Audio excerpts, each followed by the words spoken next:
Que é um prazer muito grande estar aqui. Isto não são palavras de ocasião que dizemos em todo o lado. É verdade que é sempre muito bom estar reunidos na casa de Deus para adorar o nosso Salvador e Criador num dia de sábado com os nossos irmãos e irmãs. Mas é um prazer especial por duas razões. Primeiro porque vejo aqui vários irmãos, penso que estou a ver pela primeira vez. E é sempre bom conhecer novos irmãos e irmãs em Cristo. A nossa família é uma família muito grande. Estamos muito longe de conhecer todos. Vamos conhecer durante a eternidade. Agora vamos conhecendo aos bocadinhos. E é um prazer muito grande poder conhecer-vos. Há outros irmãos, como dizia a irmã Belmira, eu tomo emprestadas as suas palavras, já me conhecem de sobra. Já me conhece. E isto, para os irmãos que são novos ou que estão há menos tempo na igreja, eu explico o que é que a irmã Belmira queria dizer. Há cerca de 30 anos atrás, a Cristina era aluna universitária em Santarém, onde eu era pastor, e um belo sábado a igreja da Cristina, que era a igreja de Torres Vedras, quis-lhe fazer uma surpresa ou uma visita, e foram todos à igreja de Santarém. Eu fiquei deliciado em ter tantas visitas naquele sábado. À tarde, quisemos fazer uma saída missionária e eram muitos mais os de Torres de Vedras do que propriamente os da igreja que tinha atividade organizada, não é? De maneira que, desde essa altura, houve ali uma proximidade, uma afinidade. Mal sabia eu que 10 anos depois eu estava a chegar a Torres Vedras e seria aqui pastor também. Isto foi no ano 2003. E fui pastor 1 ano e meio, 2 anos no máximo. Só que, passado mais alguns anos, nomeadamente 2012, vim viver aqui pertinho, como quem diz, uns 20, 30 minutos daqui, numa altura em que não tinha uma igreja, porque era departamental de saúde da União, e então, quando não tinha nenhuma responsabilidade especial, eu era, embora não fosse membro, era esta a minha igreja. Então, durante muitos sábados aqui vinha, volta e meia convidavam-me para pregar, e como eu costumo não dizer que não, eu acho que tirei a vez a muita gente, por isso é que eu não venho cá tão frequentemente. E então, durante quase 5 anos, estava aqui com muita frequência. De maneira que é um prazer muito grande. Já mais recentemente, em 2020, os irmãos que quiseram, em plena pandemia, convidaram para fazer a semana de oração. E foi só 2 sábados de forma presencial, o resto foi por Zoom. O certo é que aquela semana, se foi uma bênção para alguém, para mim foi uma grande bênção, porque eu estive quase para não aceitar. Tinha umas semanas depois que fazer um exame extremamente complicado no mestrado que estava a fazer de saúde pública. Quando terminei a semana de oração, a irmã Belmira, penso, e os irmãos aqui ofereceram-me uma camisa e ofereceram-me uma caixinha com promessas bíblicas. E eu disse, eu tenho um trabalho terrível, agora de estudar em poucos dias para um exame final de um mestrado. Mas eu vou usar, cada dia vai ser uma bênção. E eu o fiz religiosamente. Cada dia pegava um papelzinho daquela caixa, guardei e colei no meu diário de oração e está lá. E no final consegui passar no exame e uma das primeiras pessoas a quem eu dei a notícia foi a irmã Belmira. E disse-lhe, irmã Belmira, as promessas que eu trouxe da igreja de Torres Vedras foram uma grande bênção, porque deram-me muito ânimo, muita coragem. Cada dia eu tinha um Everest para subir, mas eu pegava naquela promessa e eu dizia, Senhor, se isto é verdade, ajuda-me. E era verdade. E consegui fazer o exame e consegui terminar aquela etapa, de maneira que são muitas as recordações que tenho desta igreja. E hoje é um prazer poder estar neste sábado convosco. Agradeço o convite que me foi feito e hoje à tarde convido a todos. Eu não sabia que o programa era especificamente para casais. E então preparei-me para falar a todos, de maneira que não é só para os casais. O tema do programa à tarde são 5 chaves para ter bons relacionamentos. 7 chaves para ter bons relacionamentos. Todos são convidados. E eu não quero alterar nada do que está planeado e programado, mas eu entendi que a reunião era lá onde nós vamos comer. Portanto, se quiserem fazer lá, está tudo bem para mim, eu estou preparado, porque depois de cada chave tem uma atividade para envolver crianças, de maneira que vai ser um ambiente assim muito descontraído, está bem? Convido a todos e no final há uma lembrança também. Sei que os irmãos são muito carinhosos, gostam muito de dar lembranças, então eu não podia deixar de vos dar uma lembrança também. De maneira que são todos convidados para passarmos... Sim, irmã... O sítio que estava destinado era mais privado. Aham. Este que temos de ir almoçar é mais no coração da cidade. Por isso o pastor decide se é lá, se é aqui. Ok.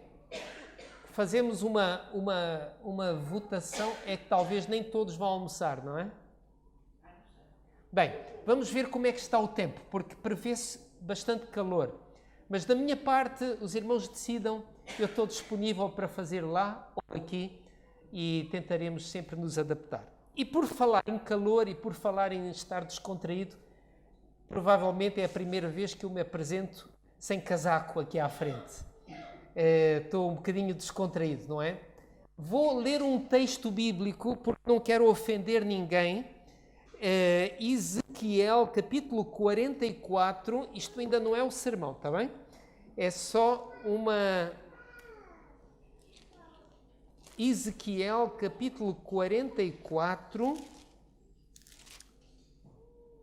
versículos 17.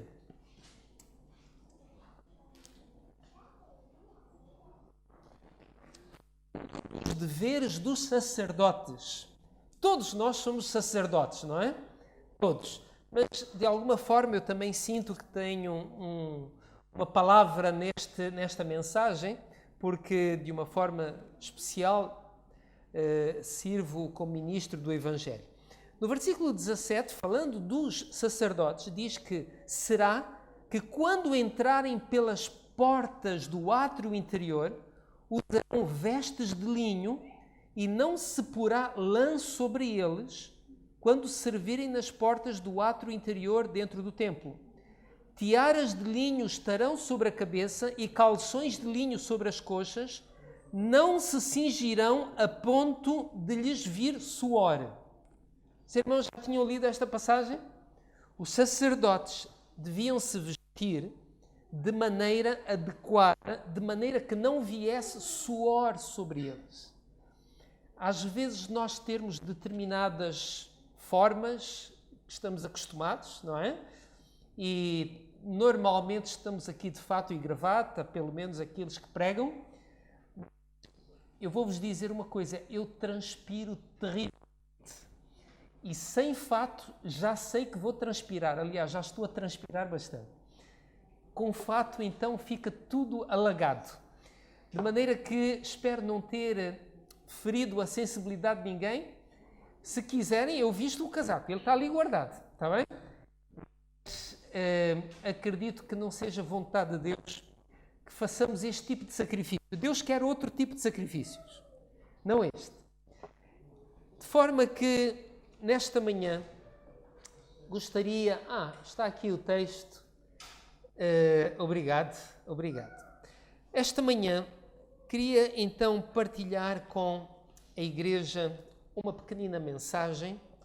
Vou tentar não ser demasiado longo porque estou a ver muitos abanadores, como se diz em Espanha, não é?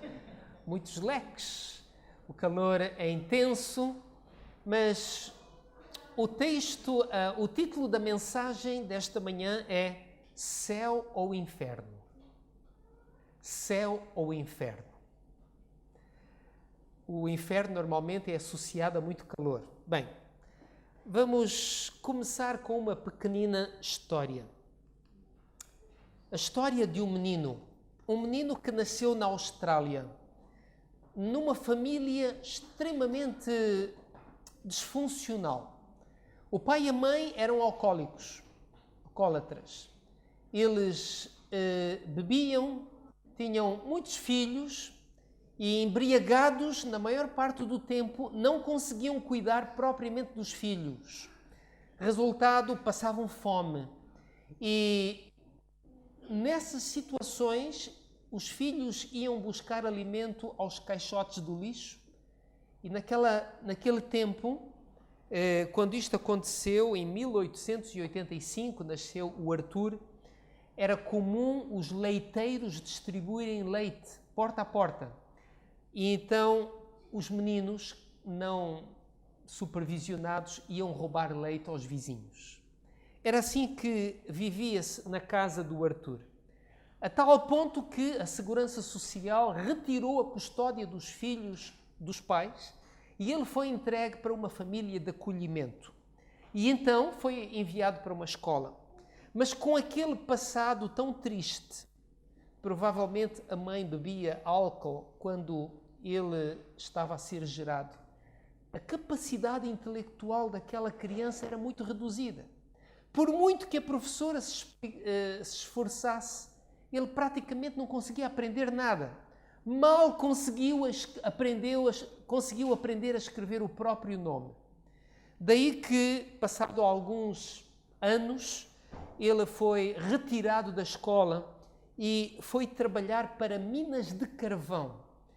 E quando, aos 14 anos, recebeu o primeiro salário, adivinhem como é que ele utilizou esse dinheiro? Como? Foi imediatamente para a taverna mais perto e embriagou-se aos 15 anos. Foi preso pela primeira vez por comportamento indevido e por estar embriagado e provocar desacatos muitas vezes. Quando era um pouco mais velho, voltou para a cidade onde tinha vivido e nascido, Sydney, e então a sua ocupação mudou ligeiramente. Ele servia como vigilante para criminosos e organizadores de jogos ilegais. Ele ficava nas esquinas a ver quando é que a polícia vinha. Ele transportava álcool para dentro dos lugares onde viviam as irmãs dele, que eram prostíbulos. As suas irmãs eram prostitutas. Enfim, nas palavras de Arthur, ele tornou-se um homem mau. Um homem mau. Envolvido desde muito cedo em más práticas e também no crime. Foi assim a sua vida. Entretanto, surgiu a Primeira Grande Guerra e Arthur, ele queria ter alguma dignidade, por isso ofereceu-se para ser um soldado. Mas não foi aceito, porque nem sequer tinha suficiente estatura. Havia um requisito de altura para os soldados. Ele não tinha essa altura, era demasiado baixo. Só que a guerra arrastou-se durante alguns anos e começaram a haver muitas baixas. E chegou uma altura que eles aceitaram qualquer um. E o Arthur, então, finalmente foi recrutado e veio lutar para a França. O trabalho dele era levar os soldados doentes ou feridos para serem socorridos. Transportava, era maqueiro. Até que foi também ele atingido e, uma vez que estava incapaz de continuar a sua função, foi dispensado e enviado de regresso para a Austrália. E ao voltar para o seu país, o que é que ele fez? Voltou à sua vida boémia. Entretanto, instalou-se a Grande Depressão e a sua vida era um inferno. Ele bebia, não havia trabalho, o pouco que conseguia ganhar aqui e ali era para a bebida e vivia como um sem-abrigo, como um miserável, como um indigente. fazia determinados expedientes para conseguir algum alimento. E uma igreja, teve ele conhecimento, oferecia um prato de sopa e uns biscoitos às pessoas que apareciam nessa igreja. Só que havia um requisito. Tinham que ouvir primeiro uma palestra.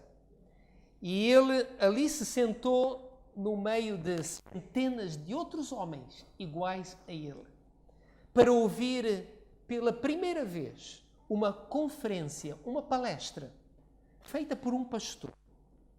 Quando este pastor começa a pregar, ele ouve com muita atenção, mas antes ainda ele tinha reparado que na primeira fileira estavam alguns diáconos, provavelmente, eles sim, bem vestidos, com o seu fatinho, com a sua gravata, e ele perguntou ao colega que estava ao lado: quem são aqueles homens na primeira fileira? E o seu colega disse: aqueles são cristãos. São cristãos. E ele disse: quem me dera ser como eles. Bem se vê que não são como nós. Olha como eles estão vestidos. Quem me dera ser como eles. O pastor pregava e, em determinada altura, ele vai dizer que Cristo veio para salvar não apenas a alguns, mas a todos, mesmo os mais degradados entre os que vivem na sociedade. E quando ele ouviu aquelas palavras, ele começou a prestar ainda mais atenção. Ele pensou: talvez haja esperança para um homem como eu. Talvez, afinal, ainda haja alguma solução. Nessa altura, ele já tinha mais de 40 anos. E ele ouviu com muita atenção, e quando terminou aquele serviço religioso, conforme tinha aprendido, ele foi na praça que havia em frente à igreja, ele foi e pôs-se debaixo de uma árvore, e ele disse e falou com Deus, e ele disse: ó Deus, se há alguma coisa que tu podes fazer por um homem sem valor como eu, por favor, faz. Por favor, dá-me uma oportunidade para ser um novo homem, uma nova pessoa. Eu estou cansado de sofrer. Eu estou cansado de andar na sarjeta, nos parapeitos das ruas, caído. Por favor, ajuda-me, porque eu preciso de ajuda. E Deus o ouviu. E a partir daquele dia, alguma coisa aconteceu na vida de Arthur que fez com que ele sentisse uma atração irresistível para voltar àquela igreja. Uma, outra, e não apenas pela comida, mas para ouvir a palavra de Deus. Ele tinha sede e fome da palavra de Deus, do conforto que Deus unicamente pode dar. E ele vai se tornar um novo homem. Ele vai ganhar a confiança das pessoas daquela igreja. Ele vai receber um emprego part-time que consistia em ajudar outros homens como ele a prepararem-se para entrevistas de trabalho e coisas assim do género. E aqui está ele. Esta fotografia é a fotografia do Arthur. Vamos ver, é este aqui. E estes homens, portanto, eram pessoas como ele, e neste lugar que existia, organizado por aquela igreja, eles recebiam roupas, eram barbeados, cortava-se o cabelo, para eles irem a entrevistas para conseguirem emprego.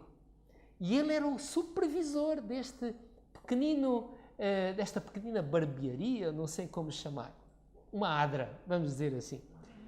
E outra coisa que o Arthur vai fazer é, ele vai começar a partilhar a sua fé. Nas ruas de Sydney, ele não sabe bem o que dizer, mas ele vai falar de Cristo. Ele vai pregar sobretudo a homens como ele, que não tinham esperança, para que eles também pudessem encontrar essa esperança. Até que um dia, no dia 14 de 11 de novembro de 1932, ele volta àquela igreja e ouve um sermão baseado em Isaías 57:15. Isaías 57:15. Já agora vamos ler.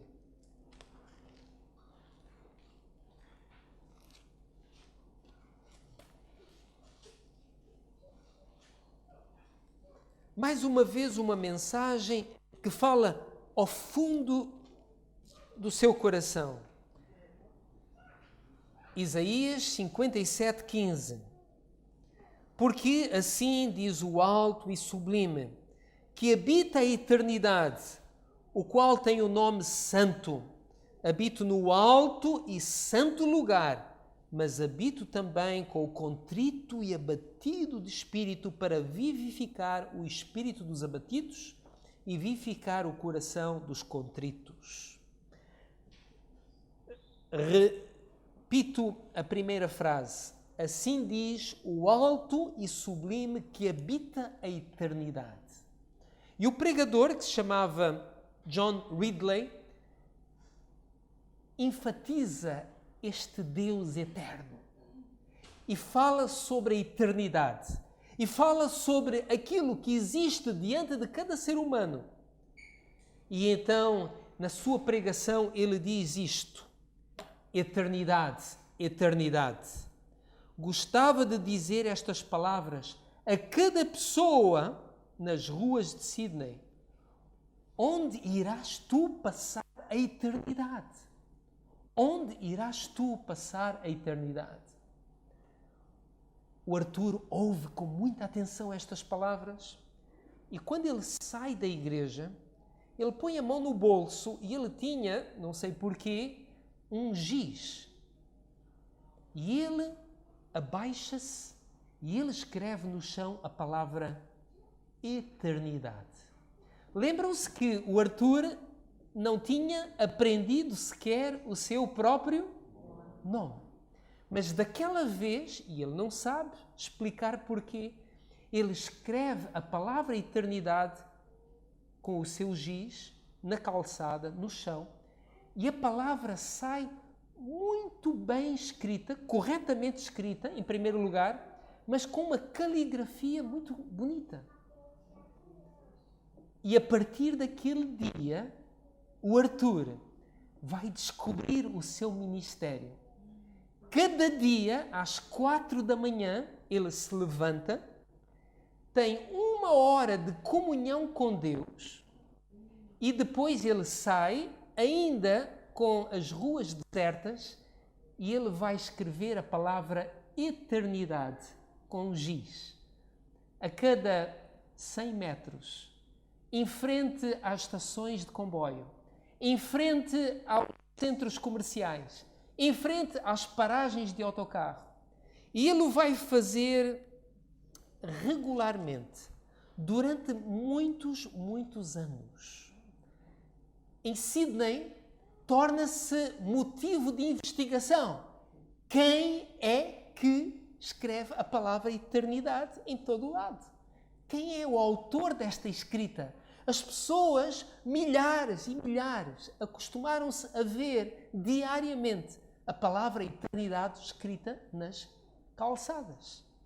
E surge, inclusivamente, várias pessoas que dizem ser elas as autoras daquela escrita, mas sabe-se que não foram elas. Entretanto, um dia, quando ele está a escrever abaixado, o pastor vê-o a fazer isto. E o pastor descobre o segredo. Passado 27 anos, em que ele já tinha escrito qualquer coisa como 500.000 vezes a palavra eternidade. E o pastor o convence a dar uma entrevista no jornal e ele revelar-se, porque ele fazia tudo secretamente. Esta é a palavra eternidade escrita pelo Arthur.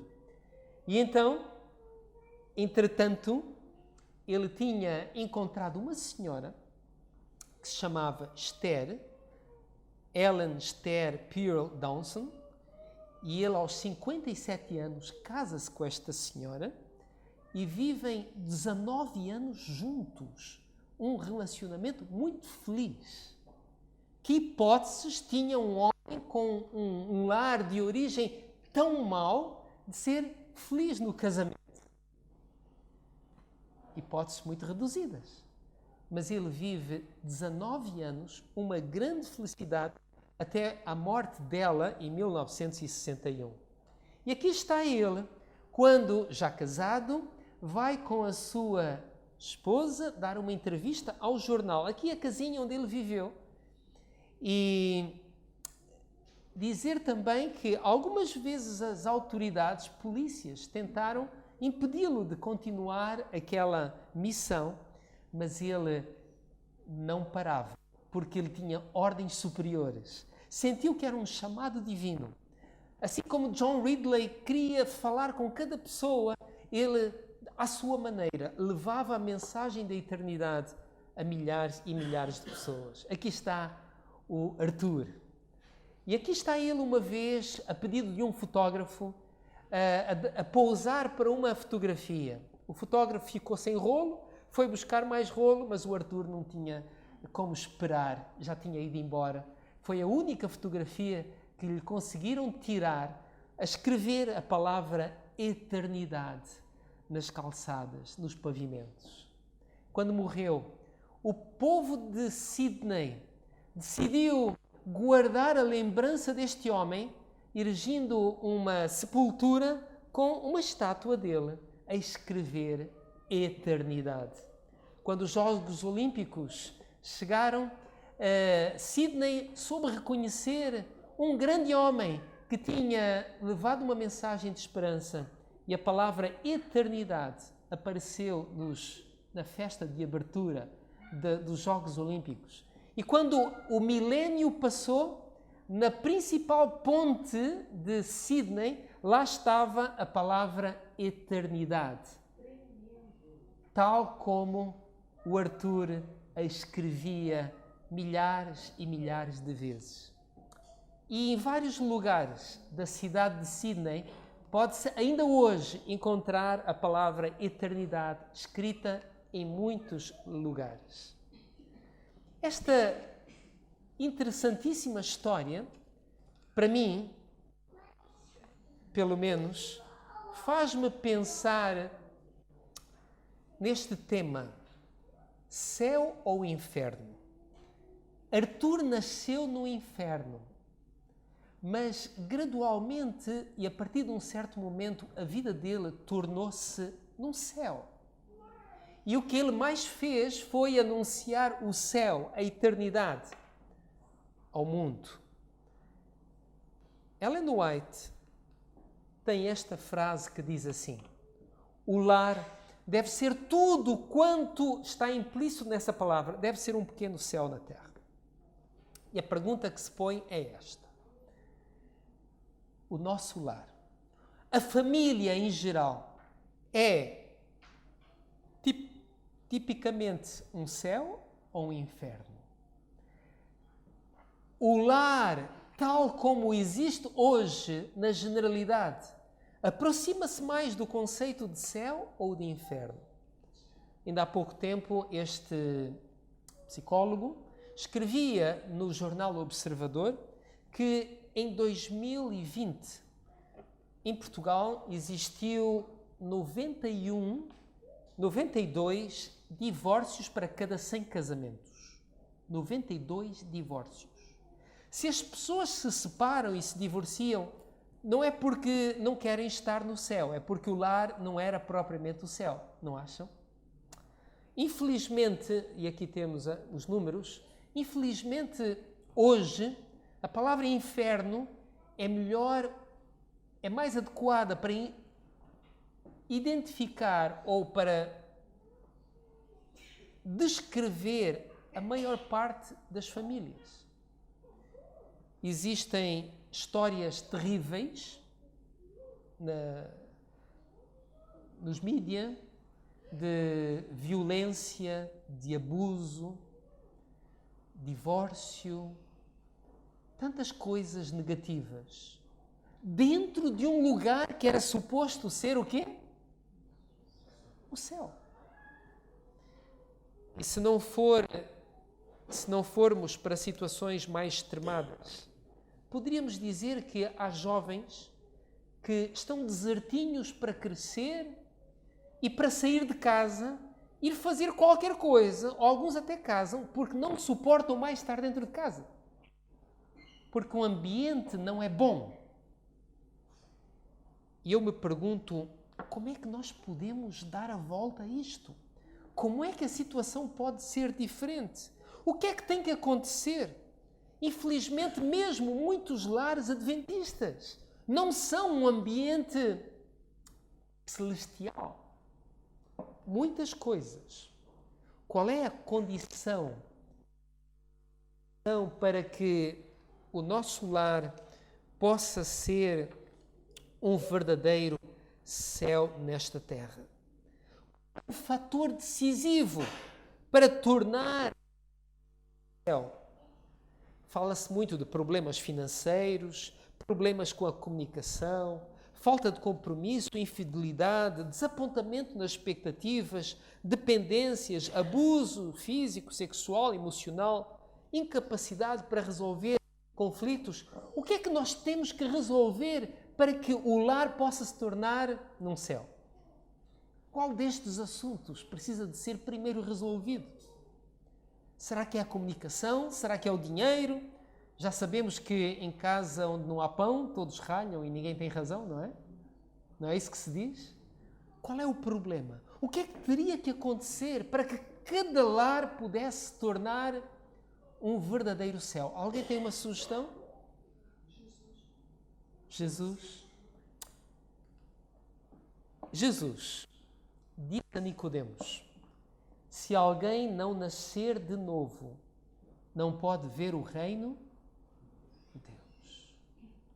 Sabem, Ellen White, falando a um casal adventista, cristão, disse-lhes uma coisa que talvez os tenha surpreendido. Eles estavam com graves problemas.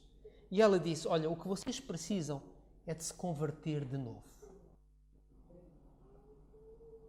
O que vocês precisam é de converter-vos. Nenhum de vocês tem uma ideia adequada do que significa converter-se. Também é dito que todos nós precisamos nos converter cada dia. Reparem, a religião na família é um maravilhoso poder. A conduta do esposo, da esposa e desta para com aquele pode ser tal que torna a vida no lar uma preparação para pertencer à família de cima. Sim, a minha conduta reflete se eu estou ou não convertido. Depois diz assim: corações cheios do amor de Cristo nunca podem estar em desarmonia. Religião é amor e o lar cristão é aquele onde o amor reina e encontra expressão em palavras e atos de solícita bondade e gentil cortesia. Tenho encontrado muitos casais em ruptura. Ainda na quinta-feira, antes de ontem, alguém veio ter comigo e disse-me: pastor, já tomei a decisão, vou-me divorciar. Quero permanecer junto a Deus, mas vou-me divorciar. Não me quero afastar de Deus, mas vou-me divorciar. E eu disse: bem, eu compreendo. Ele contou uma história toda. Eu compreendo que a situação é muito grave. Mas sabe, se você quer se manter junto a Deus, então perceba que quando eu me entrego completamente a Deus, eu não faço a minha vontade, mas a vontade de Deus. Vamos ver. Ponha Deus como prioridade e deixe que Deus trabalhe através das circunstâncias. Deixe que Deus dirija as coisas. Bem, corações cheios do amor de Cristo não podem estar em desarmonia. Eu gosto desta versão em inglês, porque aqui em português isto é mesmo taxativo. Em inglês a ideia é mais ou menos isto: não podem estar em desarmonia muito tempo. Porque eu fiquei preocupado.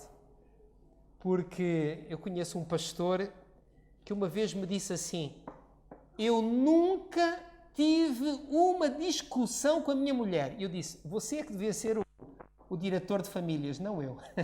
Porque eu não posso dizer isso. Eu não posso dizer isso. Mas em inglês diz, não podem estar a dizer muito tempo. Porquê? Corações cheios do amor de Cristo vão naturalmente reaproximar-se. Entretanto, Ellen White diz que o novo nascimento é uma experiência rara nestes tempos. E esta é a razão pela qual existem tantas perplexidades, tantos problemas na igreja e em casa. Porquê é que Arthur conseguiu ter um casamento feliz de 19 anos, sendo ele um ex-alcoólico, filho de pais alcoólicos, uma pessoa com capacidades muito reduzidas? Porquê? Porque ele tinha passado pela experiência da verdadeira conversão. E sabem, o facto de nós estarmos aqui, o facto de termos o nosso nome inscrito na igreja, o facto de eu ser ancião, diácono ou pastor, não pressupõe que eu estou neste momento e em cada dia a viver a experiência de uma genuína e verdadeira conversão. Muitos de nós pensamos, mas não compreendemos a profundidade disto. Mas quando buscamos a Jesus de todo o nosso coração, certamente que o Senhor nos dará uma experiência nova. A conversão. Quando a pessoa se rende inteiramente a Cristo, novo poder toma conta do coração. Opera-se uma mudança. Uma mudança que o homem não pode absolutamente operar por si mesmo. É uma obra sobrenatural. Introduz um sobrenatural elemento na natureza humana. A alma que se rende a Cristo torna-se sua fortaleza, mantida por Ele num revoltoso mundo, e é seu desígnio que nenhuma autoridade seja aí reconhecida senão a sua. Unicamente a presença de Cristo, está correto, Cristina? Unicamente a presença de Cristo pode tornar homens e mulheres felizes. Quantos de nós queremos ser felizes aqui? Nós não podemos sê-lo sem a presença de Cristo. Cada dia nós precisamos nos consagrar totalmente a Cristo. Cada dia precisamos dizer como Paulo, já não sou eu que vivo, mas é Cristo que vive em... E aí pode-se produzir verdadeiramente uma nova experiência. Paulo diz, eu vos escrevo, eu morro todos os dias. Sim, queridos, o lar, neste sentido, é por excelência o laboratório da experiência cristã. Porque em nenhum lugar é mais difícil ser cristão do que dentro da própria casa. No meu relacionamento com a minha mulher, com os meus filhos e com outras pessoas que vivam lá dentro de casa. Cada pessoa tem as suas peculiaridades.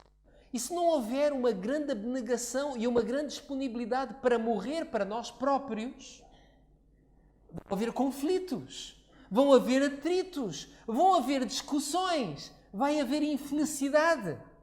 Mas se eu estiver disposto para morrer para mim próprio, então vai-se produzir uma experiência profunda, bonita, bela.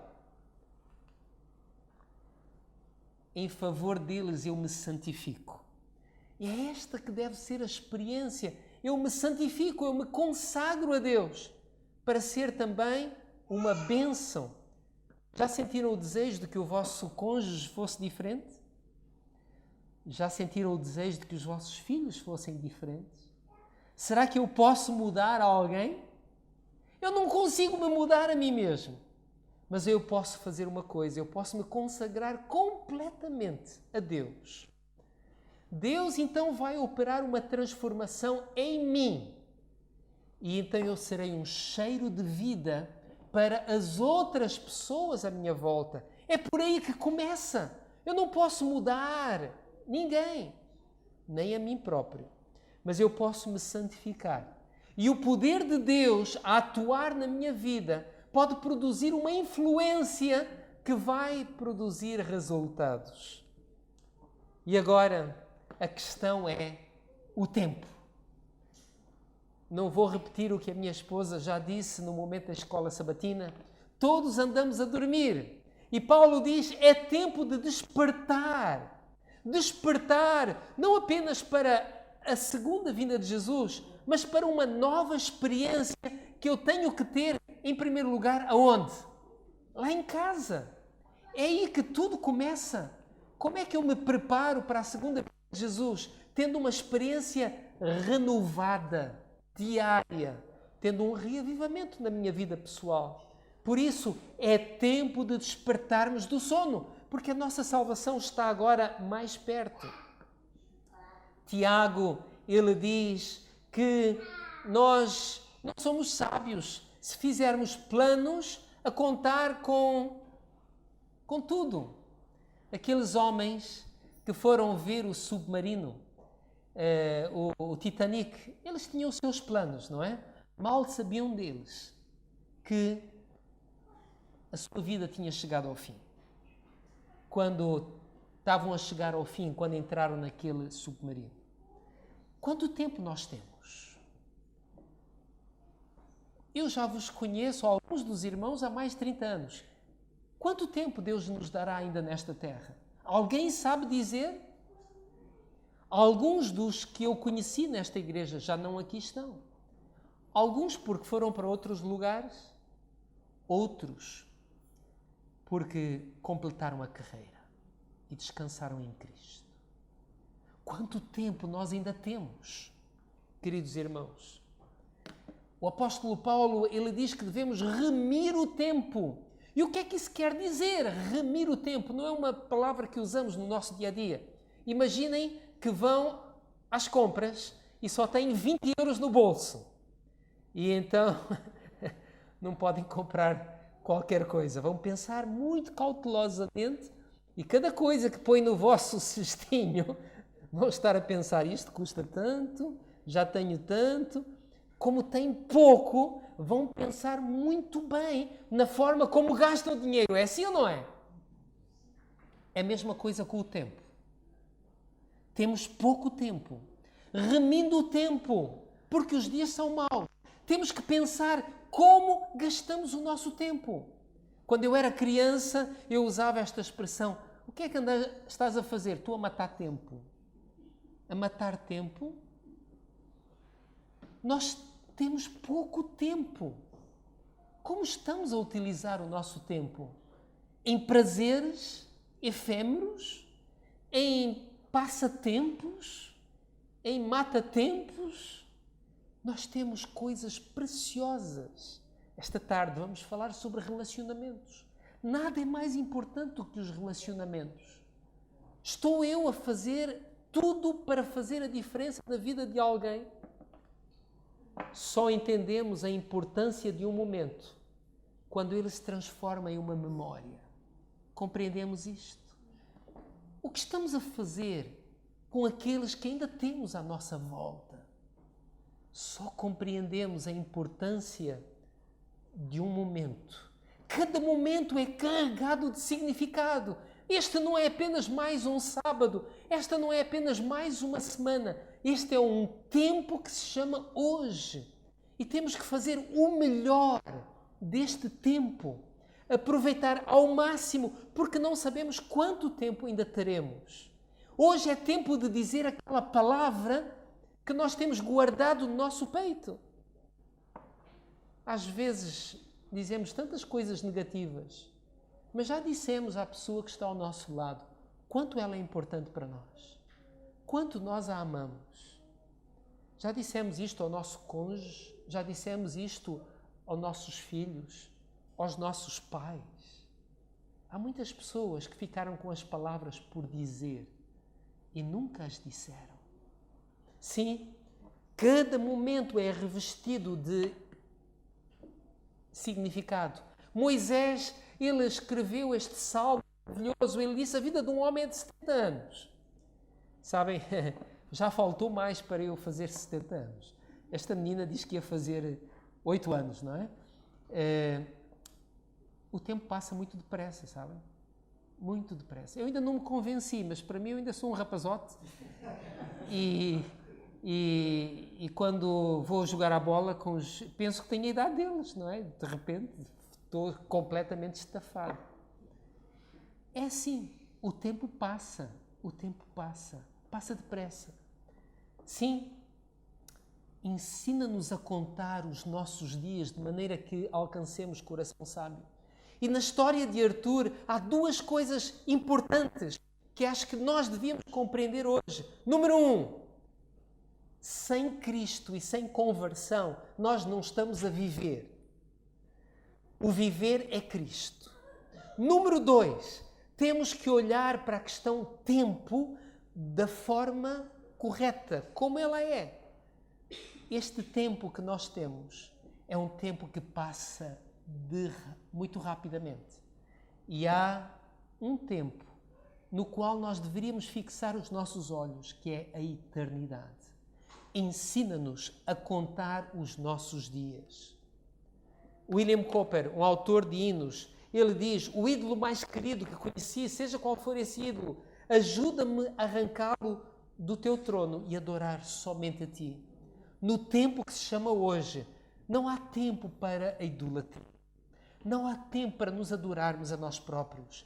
Não há tempo para adorarmos imagens de escultura, imagens de LSD, de ecrãs. Não há altura para perdermos tempo naquilo que é efêmero. Há um Deus no céu e há seres à nossa volta a quem precisamos de ser uma bênção. Muitas vezes nós temos dificuldade em pedir ajuda. Não se afogue dizendo que está tudo bem. Aprenda a pedir ajuda. Hoje é tempo de resolver os problemas. Hoje é tempo de ultrapassar as dificuldades. Hoje é tempo de socorrer.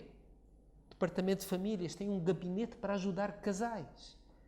E é praticamente gratuito. Não há necessidade de ficar a sofrer sem buscar ajuda. Termino com uma história que eu não me lembro, mas já contei aqui. De qualquer maneira, uma boa parte dos irmãos não estavam cá. Há uns anos atrás, uma senhora pediu ajuda.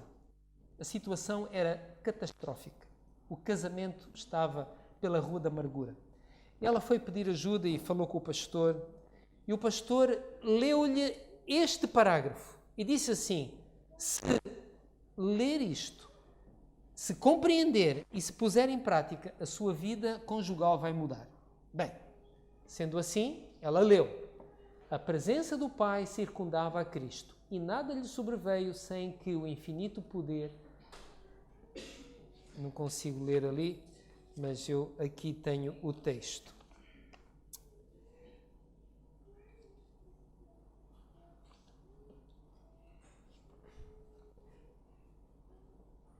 Permitisse para a bênção do mundo. Aí estava a sua fonte de conforto e ela existe para nós.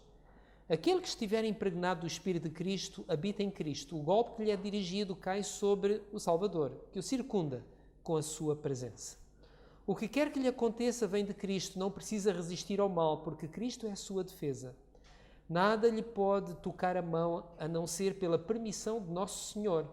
E todas as coisas que são permitidas contribuem juntamente para o bem daqueles que amam a Deus. O que esta senhora fez, depois de compreender bem isto, foi aquilo que é mais difícil fazer na nossa vida. Se alguém quer vir a mim, negue-se. Sabem, a luta contra o eu é a maior luta na vida de cada um. E aquelas quesilhas, aquelas lutas que acontecem, muitas vezes são por causa do nosso próprio orgulho. 2 não lutam se um não quiser, não é? 2 teimosos, não é? O nosso eu, todos nós temos isso. Aquela mulher foi para casa decidida, compreendeu a ser diferente. Passado muito tempo encontrou o pastor e contou-lhe a história, o que tinha acontecido. E não tinha sido pouco. Ela disse: pastor, Quando o meu marido viu que eu não dava luta, ele era mau, mas depois tornou-se num diabo. A coisa ainda ficou pior. Ele era provocador, parece que estava mesmo... Eu esperei no Senhor. E passados 6 meses, ele cansou-se com aquela provocação, com aquelas palavras. Como eu não respondia, ele começou-se a tornar simpático. Olha, pastor, resolvemos o nosso problema. O esposo não era adventista. Ela disse, de repente começamos a viver uma verdadeira lua de mel. As coisas mudaram. Só que depois ela tinha um filhinho, aliás, ela tinha deixado de engravidar porque queria salvar o casamento. E aquele filhinho um dia ficou na casa da avó e ela e ele foram dar um passeio, subir um pequeno monte. Quando o bebê estava a dormir, a fazer assim, acordou, viu os medicamentos da avó em cima da cabeceira, foi lá, tudo para a boca. E quando a avó chegou, a avó ficou paralisada, não fez nada, ficou em choque. Quando o casal chegou, levaram o bebê para o hospital, mas já não foram a tempo e o bebê morreu. Aquela senhora conta então que ela ficou extremamente tentada a cair em depressão. Mas então lembrou-se deste texto. Nada do que acontece a alguém que está em Cristo é por acaso. Deus faz com que todas as coisas acabem por contribuir para o bem. Então ela animou-se nesta palavra e em vez de cair em depressão e de se tornar uma vítima, ela resistiu aos sentimentos de melancolia e não se deixou vencer pelo ressentimento, pela amargura, e teve uma atitude saudável, o que a ajudou a fazer o luto mais rapidamente. A sua sogra um dia foi ter com ela e disse-lhe assim, olha, eu vejo que há uma grande diferença em ti. Realmente tu estás muito diferente. Eu, quando era jovem, ia a uma igreja. Por acaso era a mesma igreja que tu vais, igreja adventista. O teu sogro também ia, mas aquilo não nos dizia absolutamente nada e nós deixamos de ir à igreja. Porque ir ou não ir era a mesma coisa e nós tínhamos mais tempo livre se não fôssemos.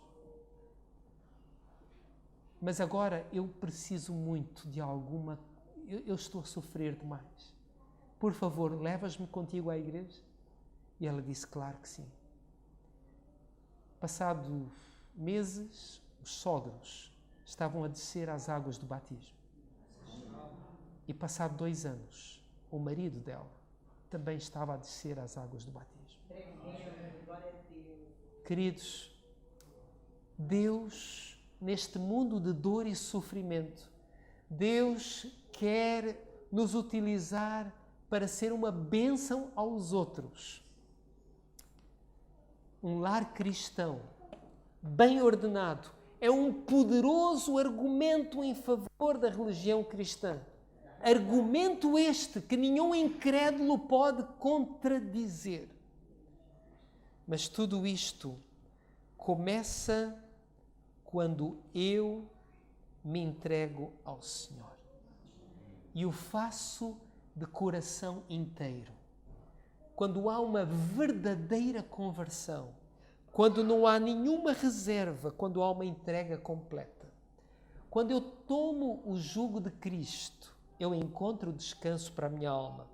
O resultado é paz na minha alma e, eventualmente, no meu lar. Esta história que acabei de contar não é uma história que se aplica a toda e qualquer circunstância. As histórias de abusos, de violência, de infidelidade, estas coisas têm que ser compreendidas num outro contexto, mas ela pode significar muito para cada um de nós, na medida em que cada um de nós precisa de morrer para o eu. Precisa de passar por uma verdadeira conversão. É isso que nós queremos? O céu pode começar cá na terra. Queremos começar já o céu? Quantos querem? Que Deus nos ajude, nos abençoe grandemente. Se foi possível com o Arthur, também vai ser possível com cada um de nós. Amém? Amém. Saiamos daqui com coragem, com ânimo. Às vezes somos um bocadinho melancólicos, não é?